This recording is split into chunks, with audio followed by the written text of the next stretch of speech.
Hi friends, welcome to Max kitchen. இன்றைக்கி நம்ம என்ன பார்க்க போகிறோன்னா உருளைக்கிழங்கு கிரேவி எப்படி பண்ணுறதுன்னு பார்க்கலாம். இது ரொம்ப டேஸ்ட்டாக இருக்கும். அதோட 10 நிமிஷத்துல ஈஸியாக பண்ணிடலாம். இப்போ இந்த கிரேவி எப்படி செய்கிறதுன்னு பார்க்கலாம். இப்போ நான் இந்த கிரேவியை குக்கரில் தான் செய்ய போகிறேன். அதனால் குக்கர் பேனில் கொஞ்சம் ஆயில் ஊற்றிருக்கேன். அது ஹீட் ஆகிடுச்சு. இப்போ இதில் கொஞ்சம் கடுகு ஜீரகம் போட்டு தாளிக்கிறேன்.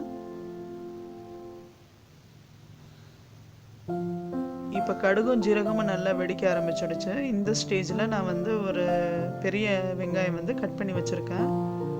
அதையும் இது கூட ஆட் பண்ணிக்கிறேன்.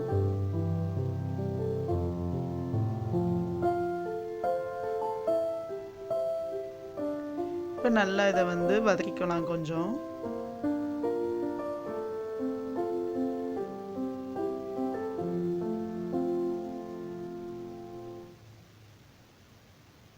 இப்போ இது கூட நான் ஒரு 3 பச்சை மிளகாய் கட் பண்ணி வச்சுருக்கேன்.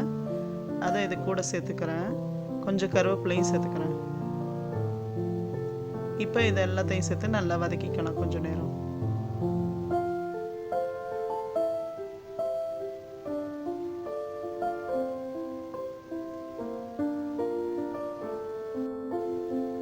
இப்போ இதுக்கு தேவையான ஜிஞ்சர் கார்லிக் பேஸ்ட் ஒரு 1/2 ஸ்பூன் அளவுக்கு சேர்த்துக்கிறேன். அது கூடவே கொஞ்சம் பெருங்காயம் 1 ஸ்பூன் அளவுக்கு சேர்த்துக்கிறேன்.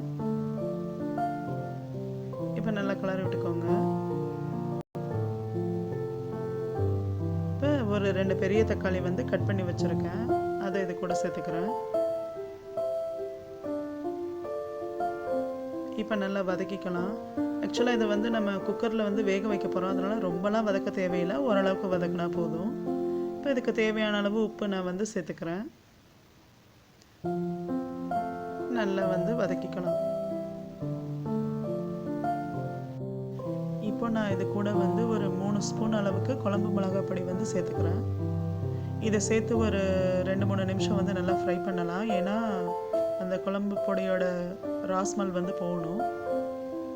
ஸோ அதுக்கேற்ற மாதிரி நம்ம கொஞ்சம் நேரம் ஃப்ரை பண்ணிவிட்டு இப்போ நம்ம கிரேவிக்கு தேவையான அளவுக்கு தண்ணி ஊற்றிக்கலாம். எவ்வளோ கிரேவி வேணுமோ அதுக்கேற்ற மாதிரி நம்ம கொஞ்சம் தண்ணி சேர்த்துக்கலாம்.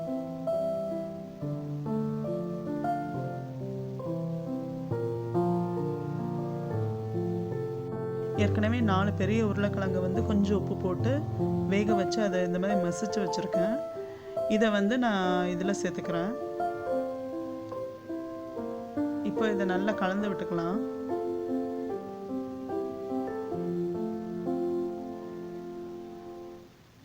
இப்போ இதை குக்கரில் ஒரு 2 விசில் வர்ற வரைக்கும் மூடி போட்டு வச்சிடலாம்.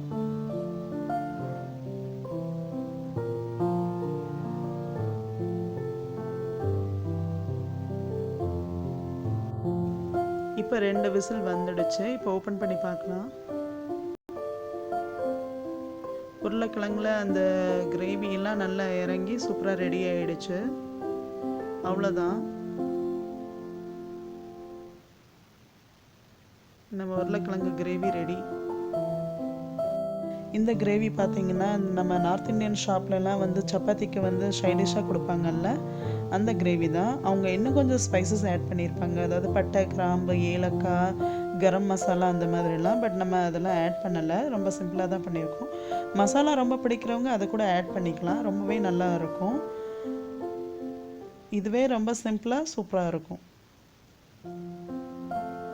இந்த கிரேவி பார்த்தீங்கன்னா சாதத்தோடு வச்சு சாப்பிட்லாம், இல்லைனா பூரி, சப்பாத்தி அதுக்கும் யூஸ் பண்ணிக்கலாம். இது வரைக்கும் சேனல் சப்ஸ்கிரைப் பண்ணுங்கன்னா மறக்காமல் சப்ஸ்கிரைப் பண்ணி வச்சுக்கோங்க. தேங்க்ஸ் ஃபார் வாட்சிங்.